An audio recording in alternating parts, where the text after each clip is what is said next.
തികച്ചും ലളിതമായ നടപടിക്രമങ്ങളോടെ വിദേശ രാജ്യങ്ങളിലെ മികച്ച യൂണിവേഴ്സിറ്റികളിൽ അഡ്മിഷൻ നേടാം. ഡോക്യുമെന്റേഷൻ ചാർജോ രജിസ്ട്രേഷൻ ഫീസോ ഇല്ലാതെ. Wiseman overseas educational consultancy. Hi, ഞാൻ കുറച്ചോളം ഒരു വീഡിയോ ചെയ്തിരുന്നു. മെയ്യിൽ NHS റീഓപ്പൺ ആവും എന്ന് ചോദിച്ചതിന് ഞാൻ മറുപടിയായിട്ട് പറഞ്ഞിരുന്നു ഓപ്പൺ ആവാൻ സാധ്യതയില്ല എന്നുള്ളത്. ഏകദേശം അതിന് ശരിവെക്കുന്ന രീതിയിലാണ് ഇപ്പോൾ UK നടക്കുന്ന കുറേ നിയമമാറ്റങ്ങളും. ആക്ച്വലി അത് നമ്മളുടെ ഇന്ത്യൻസിന് അല്ലെങ്കിൽ ഒരുപാട് പേർ പോയ മലയാളീസിന് ബെനിഫിഷ്യലാണ് വരുന്ന നിയമങ്ങൾ. പക്ഷേ ഇവിടെ നിന്ന് വർക്ക് വിസയ്ക്ക് നോക്കുന്നവർക്ക് അത്ര നല്ല ഒരു സാഹചര്യമല്ല കറൻ്റ്ലി. പക്ഷേ ഫ്യൂച്ചറിൽ അത് നല്ലൊരു കാര്യമാവാനാണ് സാധ്യത. UKയുടെ ഇതിലൊരു നിലപാട് എന്താണെന്ന് വെച്ച് കഴിഞ്ഞാൽ ഓൾറെഡി വന്ന ആളുകളുടെ കാര്യങ്ങളൊന്ന് സോർട്ട് ഔട്ട് ചെയ്ത് അതിലെല്ലാവരും കാര്യങ്ങളൊക്കെ ഒന്ന് ഓർഡർ ആക്കിയതിന് ശേഷം അവർക്ക് എത്ര അവൈലബിലിറ്റി ഉണ്ട്, ഇനി എത്ര ആൾക്കാരെ അവർക്ക് അത്യാവശ്യമുണ്ട്, എവിടെ നിന്നൊക്കെ ഇവരൊക്കെ ഹയർ ചെയ്യാം, അതിൻ്റെ റിക്വയർമെൻറ്റ് എന്താണ് എന്നുള്ള കാര്യങ്ങൾക്കൊക്കെ അവർക്ക് ഓർഡർ ചെയ്യാൻ ചില കാര്യങ്ങളൊന്ന് ഓർഡർ ആക്കി എടുക്കാനായിട്ട് അവർക്ക് വേണ്ട എഫേർട്സ് എല്ലാം അവർ ഓൾറെഡി ഇട്ടുകൊണ്ടിരിക്കുകയാണ്. നിങ്ങൾക്കറിയാം, പലപ്പോഴും ഇവിടുന്ന് കയറിപ്പോയവർ 10, 12, 20 ലക്ഷമൊക്കെ കൊടുത്തിട്ടാണ് കയറിപ്പോയിക്കൊണ്ടിരുന്നത്. 3 years ഒക്കെ വർക്ക് വിസ കൊടുത്തതിന് ശേഷം 2 years എക്സ്റ്റൻഷന് പിന്നെയും ആളുകളുടെ നിന്ന് കാശ് മേടിക്കുന്ന സാഹചര്യം ഒക്കെ അവിടെ ഉണ്ടായിരുന്നു. അപ്പോൾ അതൊരു തരത്തിൽ അവർ എക്സ്പ്ലോയിറ്റ് ചെയ്യണതാണ്. ഇങ്ങനെയുള്ള എക്സ്പ്ലോയിറ്റേഷൻസും ഇവർ കാശ് മേടിക്കുന്നു എന്നുള്ള കാര്യങ്ങളൊക്കെ അറിഞ്ഞതിന് ശേഷം പോസിറ്റീവായിട്ട് അവിടെ വർക്ക് ചെയ്യുന്നവരുടെ മെൻ്റൽ സ്ട്രെസ്സും അവരുടെ ഇതും കുറയ്ക്കാൻ വേണ്ടിയിട്ട് അവർക്ക് സപ്പോർട്ടീവായിട്ടുള്ള പല നിയമമാറ്റങ്ങളും UK ഓൾറെഡി കൊണ്ടുവരുന്നുണ്ട്. ഇത് പ്രത്യേകിച്ച് UKയിൽ എക്സിസ്റ്റിംഗ് ആയിട്ടുള്ള ആളുകൾക്കാണ്. പ്രസൻ്റ്ലി അവിടുത്തെ ഇഷ്യൂസ് ഫേസ് ചെയ്യുന്ന ആളുകൾക്കാണെങ്കിൽ ഇത് എന്തുകൊണ്ടും നല്ലൊരു വാർത്ത തന്നെയാണ്. എംപ്ലോയേഴ്സിനെ സംബന്ധിച്ചിടത്തോളം അത്ര നല്ലൊരു കാര്യമായിരിക്കില്ല. കാരണം അവർ മെയിനായിട്ടും പൈസ മേടിക്കാൻ വേണ്ടിയിരിക്കുന്ന ഏജൻസികളാണെങ്കിൽ അല്ലെങ്കിൽ കെയർ ഹോംസ് ആണെങ്കിൽ അവർക്ക് അത്ര നല്ലൊരു പോസിബിലിറ്റി. കാരണം ഇതെല്ലാം റെഗുലേഷൻ്റെ ഉള്ളിൽ വരുമ്പോൾ ഇവർക്ക് മേടിക്കാവുന്ന കാശിനും കാര്യങ്ങൾക്കൊക്കെ ഒരു ലിമിറ്റേഷൻ വരും. പിന്നെ അതുപോലെ തന്നെ ഇവർ റിക്രൂട്ട് ചെയ്യാൻ ഉദ്ദേശിക്കുന്ന ആളുകൾക്കൊക്കെ സ്പെസിഫിക് ആയിട്ടുള്ള ക്വാളിറ്റിയും കാര്യങ്ങളൊക്കെ ഉള്ള എഡ്യൂക്കേഷൻ ക്വാളിഫിക്കേഷനും കാര്യങ്ങളും സ്കില്ലും ഒക്കെ ഉള്ള ആളുകളെയാണ് ഇവർക്ക് ഹയർ ചെയ്യാൻ പറ്റുള്ളൂ എന്നുള്ളൊരു കാര്യമാണ്.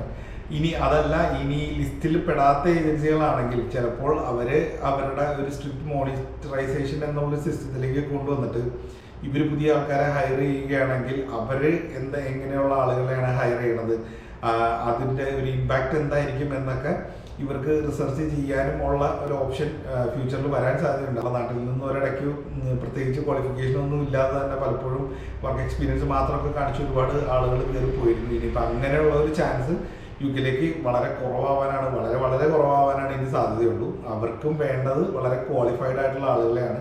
അതിന് വേണ്ടിയിട്ടുള്ള നെസസറി സ്റ്റെപ്സ് ഓൾറെഡി അവർ എടുത്തു കഴിഞ്ഞു എന്നുള്ളതിൻ്റെ ഏറ്റവും വലിയ എക്സാമ്പിളാണ്. അവിടെ ചെന്നവർക്ക് അതുപോലെ അവർക്ക് ബുദ്ധിമുട്ടുകളൊന്നും ഇല്ലാത്ത രീതിയിൽ അവരുടെ ലൈഫ് ഈസി ആക്കാൻ വേണ്ടിയിട്ടുള്ള സ്റ്റെപ്സും അവിടുത്തെ ഗവൺമെൻറ് എടുക്കുന്നു എന്നുള്ളതിൻ്റെ ഏറ്റവും വലിയൊരു എക്സാമ്പിളാണ് ഇപ്പോൾ ഇത് നടക്കുന്നത്. കെയറും അതുപോലെ തന്നെ മറ്റുള്ള പല പ്രൊഫഷനിലും ഉള്ളവർക്ക് സാലറി ഹൈപ്പ് കൊണ്ടുവരാനും തീരുമാനിച്ചിട്ടുണ്ട്. പൊതുവേ പെട്ടെന്ന് എംപ്ലോയീസ് ചിലപ്പോൾ ഇത്രയും വലിയൊരു പേയ്മെൻറ്റ് കൊടുക്കാൻ ചിലപ്പോൾ തയ്യാറായില്ലെങ്കിൽ പോലും അവർക്ക് എന്തായാലും കൊടുത്തേ പറ്റുള്ളൂ. കാരണം അവർക്ക് ആൾക്കാർ ആവശ്യമുണ്ടെങ്കിൽ അവർക്ക് സാലറി കൂട്ടി കൊടുത്തേ പറ്റുള്ളൂ. അപ്പം അങ്ങനെയുള്ള പല ചേഞ്ചസും അവിടുത്തെ എംപ്ലോയീസിന് പോസിറ്റീവായിട്ട് വരാവുന്ന രീതിയിൽ നിയമമാറ്റങ്ങൾ ഒരുപാട് വരുന്നുണ്ട്. വളരെ സന്തോഷമുള്ളൊരു കാര്യമാണ്.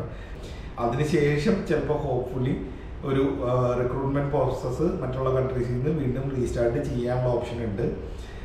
എന്ന് വെച്ച് ആദ്യകാലത്ത് 2021-22 കാലഘട്ടത്തിൽ കയറിപ്പോയ പോലെ അത്ര ഈസി ആയിട്ടൊന്നും അല്ലെങ്കിൽ അത്രയും ബൾക്കായിട്ടൊന്നും ഉണ്ടാവാനുള്ള സാധ്യതയില്ല. പക്ഷേ ദർ ആർ പോസിബിലിറ്റീസ്. അതുപോലെ പ്രത്യേകം ശ്രദ്ധിക്കുക, നിങ്ങളെ പെട്ടെന്ന് കയറ്റിക്കൊണ്ട് പോകാം, അത് ചെയ്യാം ഇത് ചെയ്യാമെന്നൊക്കെ പറഞ്ഞാൽ ആരെങ്കിലും കാശ് മേടിക്കാൻ നിൽക്കുന്നുണ്ടെങ്കിൽ പ്ലീസ്. ഒരുപാട് പേര് പറ്റിക്കപ്പെട്ടു, ഒരുപാട് വാർത്തകൾ കേൾക്കുന്നു, ഒരുപാട് കാര്യങ്ങൾ പലവരും പറഞ്ഞു കേൾക്കുന്നുണ്ട്, ഒരുപാട് എക്സ്പീരിയൻസസ് കേൾക്കുന്നുണ്ട്. അപ്പോൾ അതുകൊണ്ട് പ്ലീസ് കയ്യിലിരിക്കണ കാശ് നിങ്ങളുടെ കയ്യിൽ വെക്കുക. വലിയൊരു എമൗണ്ടൊന്നും എടുത്ത് ആർക്കും കൊടുത്തിട്ട് നിങ്ങൾക്ക് ഉടനടിയൊന്നും പോകാൻ പറ്റില്ല എന്നുള്ളതൊരു വാസ്തവമാണ്. വെയിറ്റ് ചെയ്യുക. വർക്ക് വിസയിലേക്ക് പോകാൻ വേണ്ടിയിട്ട് വർക്ക് വിസയിൽ തന്നെ പോകാൻ വേണ്ടി നിൽക്കുന്ന ആളുകളാണെങ്കിൽ വെയിറ്റ് ചെയ്ത് ഓപ്പൺ ആവുന്നത് വരെ നിൽക്കുക. ഇനി അതല്ല, ഇമ്മീഡിയറ്റ് ആയിട്ട് നിങ്ങൾക്ക് പോകണം എന്നുണ്ടെങ്കിൽ അവിടെ വർക്ക് വിസാസ് അവൈലബിൾ ആണ്, ജോബ്സ് അവൈലബിൾ ആണ്. റിക്രൂട്ട്മെൻറ്റ് ഇൻ്റർനാഷണലി നടക്കുന്നില്ല എന്നുള്ളൂ. അപ്പോൾ അതുകൊണ്ട് അവിടെ പോയി പഠിച്ച് പാസ്സായതിന് ശേഷം നിങ്ങൾക്ക് വേണമെങ്കിൽ ഒരു വർക്ക് വിസയിലോട്ട് മാറാനുള്ള ഓപ്ഷൻ UKയിൽ ഇപ്പോഴും ഉണ്ട്. അപ്പം അങ്ങനെയുള്ളവർക്ക് ഇമ്മീഡിയറ്റ് ആയിട്ട് പോകണം എന്ന് നോക്കുന്നവർക്കാണെങ്കിൽ സ്റ്റുഡൻറ്റ് വിസ ഓപ്റ്റ് ചെയ്യാം. അപ്പോൾ അതുകൊണ്ട് ഇനി പുറത്തോട്ട് പഠിക്കാൻ പോകാനോ അല്ലെങ്കിൽ അങ്ങനെയുള്ള കാര്യങ്ങളൊക്കെ നോക്കുന്ന ആളുകളാണെങ്കിൽ സെപ്റ്റംബർ ഇൻടേക്ക് 2025, ജനുവരി ഇൻടേക്ക് 2026 നോക്കുന്ന ആളുകളാണെങ്കിൽ please contact us for more details. നിങ്ങളുടെ ക്വാളിഫിക്കേഷൻ, അതുപോലെ നിങ്ങൾക്ക് പറ്റാവുന്ന കോഴ്സസ് ഏതാണ്, സൂട്ടബിൾ ആയിട്ടുള്ള യൂണിവേഴ്സിറ്റീസ് ഏതാണ് എന്നൊക്കെ അറിയാൻ വേണ്ടിയിട്ട് ഞങ്ങളെ കോൺടാക്ട് ചെയ്യുക. So thanks for watching. മറ്റൊരു വീഡിയോ ആയിട്ട് വീണ്ടും കാണാം. അതുപോലെ വീഡിയോസ് ഒന്ന് ലൈക്ക് ചെയ്യുക, ഇഷ്ടപ്പെടുന്നുണ്ടെങ്കിൽ ചാനൽ സബ്സ്ക്രൈബ് ചെയ്യാൻ ആ കാര്യം ഒന്ന് കൺസിഡർ ചെയ്യുക. അതുപോലെ വീഡിയോസ് ഇഷ്ടപ്പെടുന്നുണ്ടെങ്കിൽ കൂടുതൽ ആളുകളിലേക്ക് ഒന്ന് എത്തിക്കുക. സോ മറ്റൊരു വീഡിയോ ആയിട്ട് വീണ്ടും കാണാം.